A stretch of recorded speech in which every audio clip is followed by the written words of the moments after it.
Here's your report. Oh, thanks, Jane. I wish I could hire someone just like you. Try LinkedIn Hiring Pro. It's more than a job board. It's like the recruiter you always wished you had. Hiring Pro uses real-time insights to match your role to LinkedIn's unique network of professionals and delivers a short list of best fit candidates. You'll spend less time sorting applicants and more time talking to the right people. Let's do it. You're irreplaceable, Jane, but another you would be great. Hire right the first time. Post your job for free on LinkedIn today at linkedin.com/quality.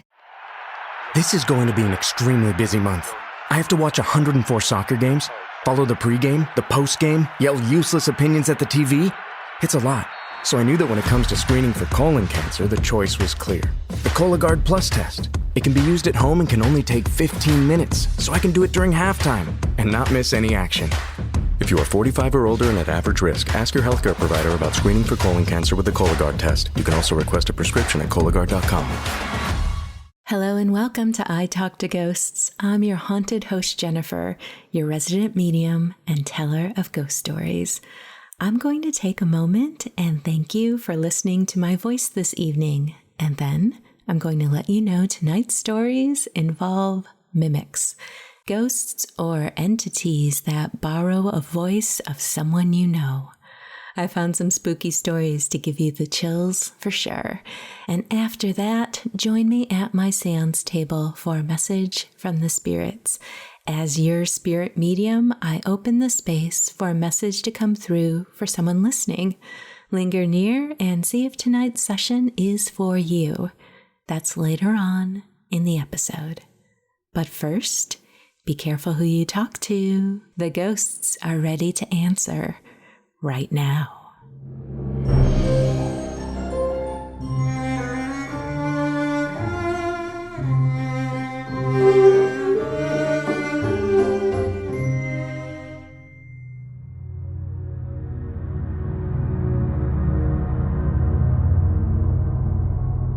I was 11 years old the first time I heard my sister call my name from inside the well house, and I almost died running to her. I remember the specific wave of relief I felt when I heard it. Maria, Maria, come quick. We had been fighting that morning, the kind of fight that leaves a sour taste in you all day, and some part of me thought, she's not mad anymore. She needs me. We're okay. I sprinted across the backfield so fast I didn't see the fence post until it had already opened my shin. I didn't care. I shoved through the well house door, expecting to find her hurt or scared or crying. The well house was empty. Just the round stone mouth of the well itself, capped with rotting boards. That and dust turning slow circles in the one shaft of light from the window. I called her name. Nothing answered, not even an echo, which I thought was strange because the well house always echoed. Confused and my legs suddenly throbbing, I headed back to our house. I told my mother I heard Becca call me and found nothing, and she got that look she had whenever I said something that worried her. She said I probably imagined it. Kids imagine things, and could I please not run through the field like that again? Watch where I was going, all the usual parent stuff. Looking back on it now, I feel like she warned me about everything but the most important part, the ghost.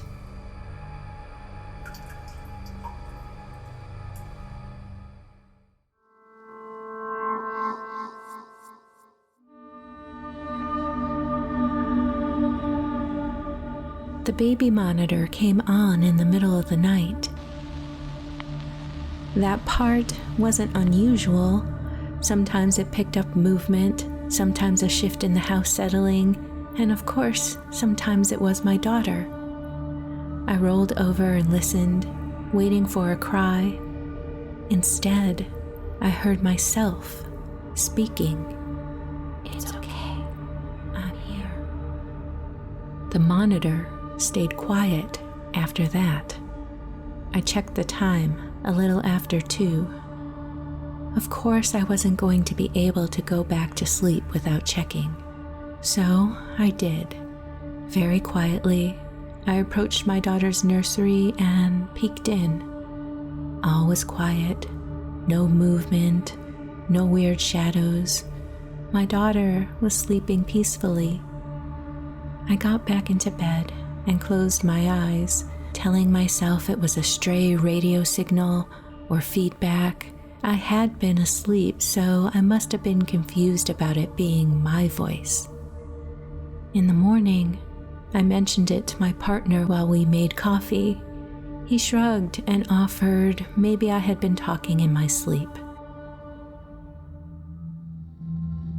That evening, when I put our daughter to bed, I caught myself saying the same thing again. "It's okay," I said. "I'm here." I froze with my hand still on the crib rail. I hadn't meant to say it. Now, I'm wondering if this really was a mimic, or time replaying itself.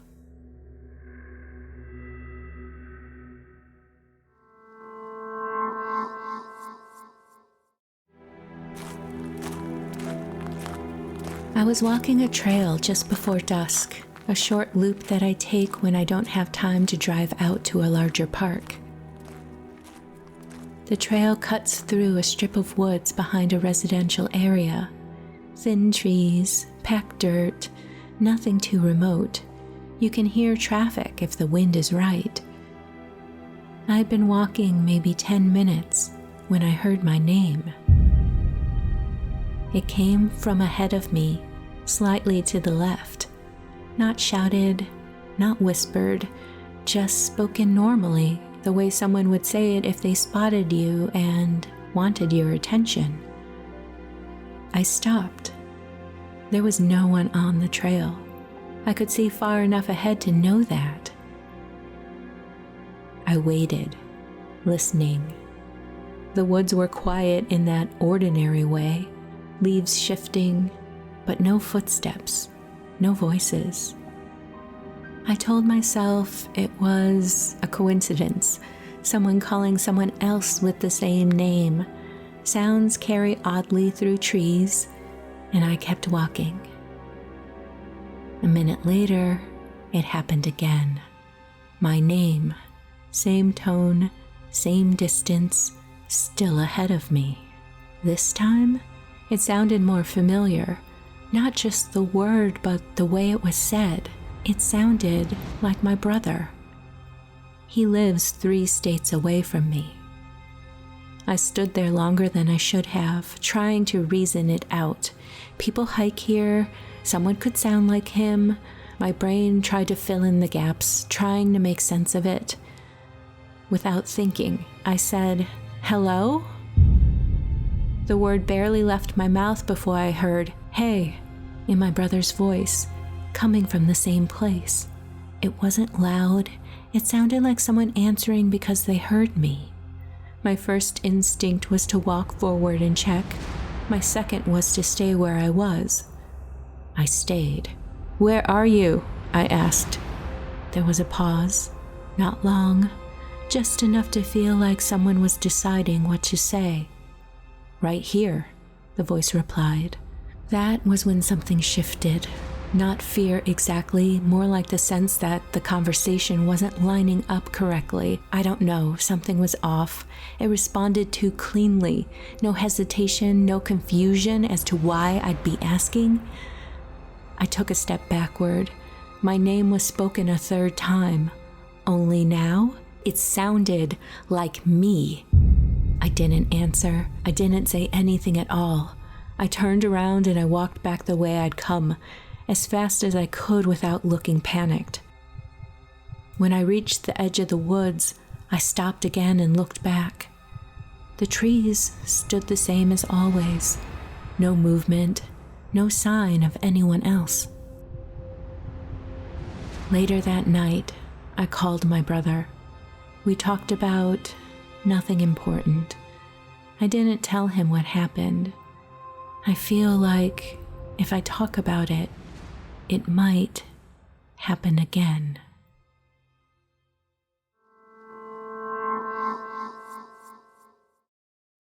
Visible puts the ultimate wireless hack in the palm of your hand.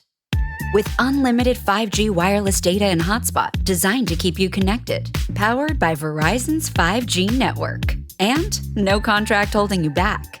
Plans start at $25 a month, or get the premium Visible Plus Pro plan and save $10 on your first month when you use promo code HACK. Make the switch at Visible.com. Terms apply. See Visible.com for details.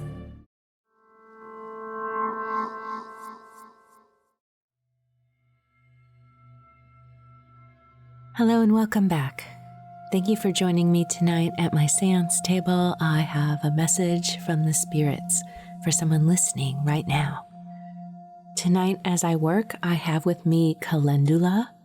This herb is wonderful for comforting the heart or aiding in mending spirits, and it's very much associated with love, clairvoyance, and energetic protection. I'm going to clear my mind, open the space for a spirit to come close. Okay, there is a man. This is someone's brother. He's coming in with a lot of energy of focusing on the wrong things. He's saying, oh gosh, I had a hot head, and a lot of emotion. He's saying that he had a really negative outlook in general, and he let this color everything. And he's sharing that his passing was because of being injured in a confrontation, and that everyone always said, oh, you're going to get in trouble one day. This is going to cause you trouble one day. And yeah, he's admitting that he should have regulated himself better. He should have realized that being so adversarial was not good for him. And he's sorry for the pain that his passing caused to his family and his girlfriend. His message for you tonight is you have an incredibly sharp brain, and he really wants you to be able to shift your energy from mind energy to heart energy and find more of that balance for yourself.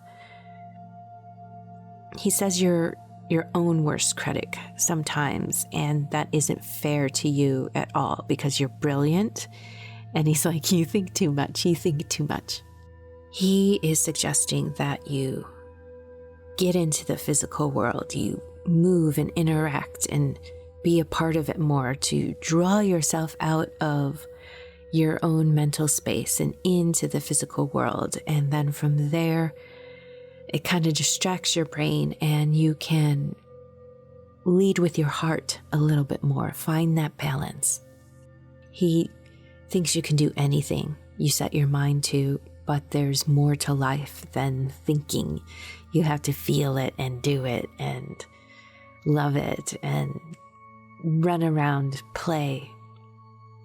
He is saying that he wasted so much of his time with loss and grief and temper and anger at the world. And he's not suggesting that you are this way, but because of this, he has this insight that life is precious and beautiful, and we have to participate in it and experience everything we can. I think I'm going to leave it at that. If this message connects for you, I'm so glad that you have found it. I want to offer you the energy of healing and comfort and expansiveness. Thank you so much. Take care.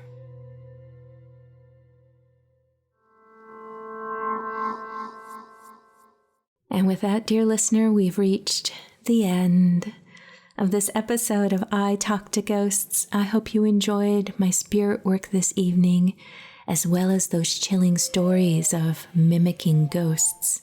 Have you ever heard someone call your name who wasn't there? Have you ever recognized a voice that didn't make sense at the time?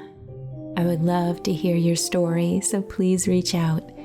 In the meantime, wherever you wander off to in this world or the next, just remember, come back and visit with me. Have a lovely evening and good night.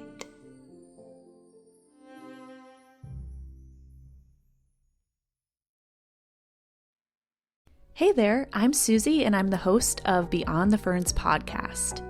Each week, I take you beyond the headlines into the stories that linger long after the news fades. From chilling true crime and unsolved cold cases, to paranormal encounters, cults, and extraordinary survival stories.